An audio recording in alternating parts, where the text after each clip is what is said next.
Assalamualaikum warahmatullahi wabarakatuh. Kami dari kelompok 1 yang beranggotakan saya Ahmad Taufan Najwan, Ainul Fitria, Hairunisa, Intan Erwani, dan Saidah Ulfah. Pada kesempatan kali ini kami akan menjelaskan tentang asal-usul alam semesta menurut ilmu modern. Baiklah, langsung saja ke materinya. Ada beberapa asal-usul alam semesta menurut ilmu modern. Yang pertama adalah teori tidal atau teori pasang surut. Teori ini mengatakan bahwa saat bintang berada sangat dekat dengan matahari, ada tarikan gravitasinya yang menyerut filament gas yang berbentuk cerutu panjang. Filament ini membesar di bagian tengah dan mengecil di kedua ujungnya. Bagian yang membentuk cerutu ini akan mengalami pendinginan dan membentuk planet-planet yaitu Merkurius, Venus, Bumi, Mars, Jupiter, Saturnus, Uranus, dan Neptunus. Dengan kata lain, bahwa sebuah bintang besar mendekati matahari dalam jarak pendek sehingga menyebabkan terjadinya pasang surut pada tubuh matahari. Saat matahari itu masih berada di dalam keadaan gas, terjadinya pasang surut air laut yang kita kenal di bumi. Ukurannya sangat kecil, penyebabnya adalah kecilnya massa bulan dan jauhnya jarak bulan ke bumi. Tetapi jika sebuah bintang yang bermassa hampir sama besar dengan matahari mendekat, maka akan terbentuk semacam gunung-gunung bergelombang raksasa pada tubuh matahari yang disebabkan oleh gaya tarik bintang tadi. Gunung-gunung tersebut akan mencapai tinggi yang luar biasa dan membentuk semacam lidah pijar yang besar sekali, menjulur dari massa matahari dan merentang ke arah bintang yang besar itu. Dalam lidah yang panas ini terjadi peretapan gas-gas yang akhirnya kolom-kolom ini akan pecah, lalu berpisah menjadi benda-benda tersendiri, yaitu planet-planet yang sudah kita sebutkan tadi. Bintang besar yang menyebabkan penarikan pada bagian tubuh matahari tadi melanjutkan perjalanannya di jagat raya, sehingga lambat laun akan hilang pengaruh terhadap planet yang berbentuk tadi. Planet-planet itu akan berputar mengelilingi matahari dan mengalami proses pendinginan. Proses pendinginan ini berjalan dengan lambat pada planet-planet besar seperti Jupiter dan Saturnus. Sedangkan pada planet-planet kecil seperti bumi kita, pendinginan berjalan relatif lebih cepat.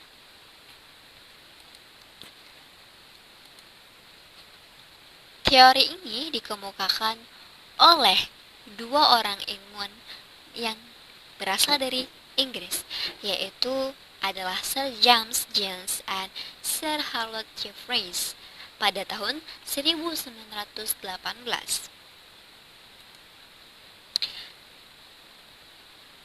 Dengan singkatnya, tidal teori adalah planet-planet awalnya terbentuk secara langsung oleh gas asli matahari yang tertarik oleh bintang yang melintas sangat dekat dan nyaris bersinggungan dengan matahari.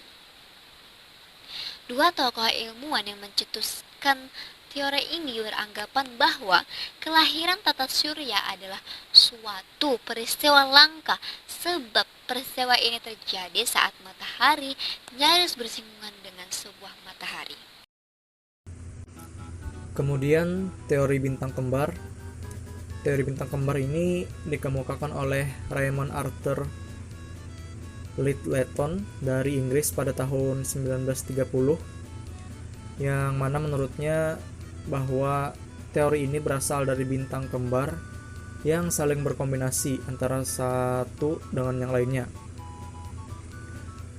Kemudian bintang pertama hancur dan menjadi planet, kemudian bintang yang lainnya menjadi matahari. Jadi menurut Raymond Arthur ini, kemungkinan pada waktu dulu itu matahari merupakan sebuah objek berupa bintang, dan ada dua bintang yang menjadi nama teori ini, yaitu bintang kembar.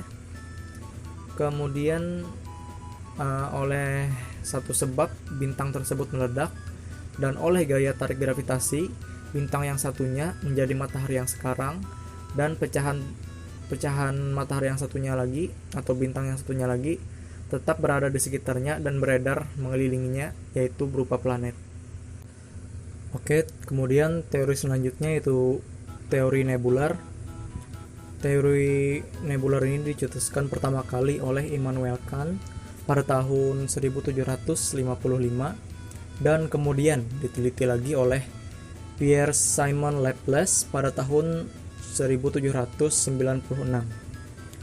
Jadi teori terjadinya tata surya mula-mula dikemukakan oleh Immanuel Kant ini, yaitu dia adalah seorang ahli filsafat dari Jerman dan kemudian dikembangkan lagi oleh Pierre Simon Laplace yang seorang ahli fisika berkebangsaan Prancis. Keduanya berpendapat bahwa tata surya berasal dari kabut sehingga disebut teori kabut Kant-Laplace. Selain berkenaan dengan pendapat dari Immanuel Kant dan Simon Laplace tadi, dalam Al-Quran pun juga tercantum dalam surah Al-Fusilat ayat 11 yang artinya itu, kemudian dia menuju kepada penciptaan langit dan langit itu masih merupakan asap. Lalu diberkata kepadanya dan kepada kami bumi, datanglah kamu keduanya menurut perintahku dengan suka hati atau terpaksa. Keduanya menjawab, kami datang dengan suka hati. Di dalam surah itu terdapat kata asap ya, yang mana itu kemungkinan berhubungan dengan teori dari Immanuel Kant dan Simon Laplace ini. Meskipun Kant dan Laplace memiliki kesamaan dalam menjelaskan asal tata surya yang merupakan tercipta dari sebuah nebular atau asap, tapi mereka berbeda dalam menjelaskan proses pembentukan tata surya. Menurut Immanuel Kant, ia berpendapat bahwa tata surya itu berasal dari gumpalan kabut gas panas yang berputar pada porosnya. Kemudian kabut itu menjadi padat dan atas dasar prinsip tarik-menarik dan tolak-menolak dari bagian-bagian kabut yang memadat itu, di pusatnya membentuk inti menjadi matahari, sedangkan bagian-bagian lainnya bersatu, lalu memisahkan diri dari yang lainnya dan menjadilah planet-planet yang ada. Dengan demikian, planet-planet itu terbentuk bersamaan dengan matahari. Kemudian pendapat dari Laplace, ia berpendapat bahwa tata surya berasal dari nebula atau kabut gas pijar yang bercampur dengan debu yang berputar pada porosnya. Akibat kecepatan rotasinya yang sangat cepat, kabut makin mengecil dan bentuknya menjadi seperti cakram atau berbentuk pipih. Karena percepatannya makin besar, keadaan kabut menjadi tidak stabil dan terlepas membentuk cincin gas lalu memadat. Pemadatan itu berlangsung terus-menerus yang kemudian membuat ketidakstabilan baru sehingga membentuk cincin gas yang baru dan memadat lagi dan seterusnya. Seperti itu terulang-ulang terus dan akhirnya cincin itu membentuk planet sedangkan yang masih panas menjadi matahari. Yang selanjutnya yaitu teori proses dari ledakan besar atau teori Big Bang. Pertama, teori ini muncul itu pada tahun 1956 dari seorang tokoh yang bernama Fred Hoyle. Dia menerangkan bahwa seluruh benda yang kini ada di sistem tata surya itu berawal dari peristiwa tabrakan dua bintang yang kembar. Dari tabrakan tersebutlah akhirnya terjadi ledakan. Kurang lebih ilustrasinya seperti yang kami tampilkan di PowerPoint ini. Dan teori ini juga sering disebut sebagai teori bintang kembar. Ledakan ini menyebabkan unsur-unsur bintang itu pecah menjadi debu-debu angkasa. Itu menurut teori dari Fred. Nah, satu unsur terkuat saat itu adalah matahari dengan gaya gravitasinya. Debu yang berserakan tadi akhirnya berserakan mulai bersatu menjadi planet dan asteroid. Dan karena debu-debu tadi sudah menjadi planet dan asteroid, salah satu yang terbentuk yaitu adalah bumi yang kita tinggali saat ini. Nah, kalau menurut teori Big Bang ini, alam semesta itu berawal dari sebuah titik yang panas, yang sangat-sangat panas, lalu mengembang dan meninggi hingga saat ini. Dan seperti yang sudah saya jabarkan tadi, kalau banyak sekali sebenarnya teori mengenai Big Bang ini dari berbagai tokoh, dari berbagai perspektif, dan banyak juga dilakukan penelitian terhadap teori Big Bang. Namun kita di sini hanya membahas secara umum saja Dan di sini ada salah satu ilmuwan yang sering sekali kita dengar namanya, yaitu Albert Einstein. Beliau ini mengeluarkan teori relativitas umum. Itu adalah salah satu yang menjadi landasan teori Big Bang. Dan tetapi Einstein ini kemudian merasa bahwa teorinya itu salah dan kemudian menambahkan konstanta kosmologis pada tahun 1917. Oleh karena itu, model alam semesta menurut Einstein adalah statis atau tidak berubah sama sekali.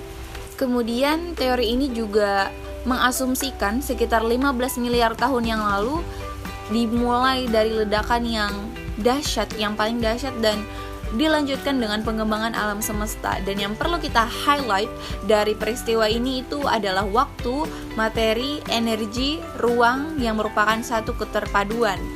Intinya, teori ini menyatakan bahwa alam semesta itu dimulai dari titik awal atau singularitas yang telah berkembang selama miliaran tahun hingga membentuk alam semesta seperti yang kita bisa lihat seperti sekarang ini. Selanjutnya, Big Bang Theory itu juga disebut atau dikenal dengan Super Dense Theory. Nah, di sini teori ini menyatakan bahwa jika alam semesta itu mengembang pada skala tertentu dan kemudian ketika kita pergi kembali ke dalam waktu, kelompok-kelompok galaksi akan semakin mendekat. Dikemas menjadi massa yang super dense, kecil sekali, terlempar ke segala arah oleh ledakan dahsyat, dan saat fragmen melambat, galaksi dan bintang berevolusi, tetapi alam semesta masih bisa berkembang. Dan materi selanjutnya akan disampaikan. Saya Hairunisa, saya akan melanjutkan materi asal-usul alam semesta menurut ilmu modern. Pada teori ini yaitu teori creatio continua atau teori keadaan tetap. Nah, pada teori ini dikembangkan oleh beberapa ahli yaitu Fred Hoyle, Bendy, dan Gould. Nah, teori ini menyatakan bahwa saat diciptakan alam semesta ini tidak ada. Alam semesta ini selamanya ada dan akan tetap ada, atau dengan kata lain, alam semesta tidak pernah bermula dan tidak akan berakhir. Dalam teori creatio continua ini menyebutkan bahwa pada setiap saat ada partikel yang dilahirkan dan ada yang lenyap. Nah, kemudian partikel-partikel tersebut mengembun menjadi kabut-kabut spiral dengan bintang-bintang dan jasad-jasad alam semesta. Nah, partikel-partikel yang dilahirkan lebih besar dari yang lenyap. Nah, sehingga itu mengakibatkan jumlah materi bertambah dan mengakibatkan pemuaian alam semesta. Pengembunan ini akan mencapai titik batas kritis pada 10 miliar tahun lagi, dan kemudian dalam waktu 10 miliar tahun akan dihasilkan kabut-kabut baru.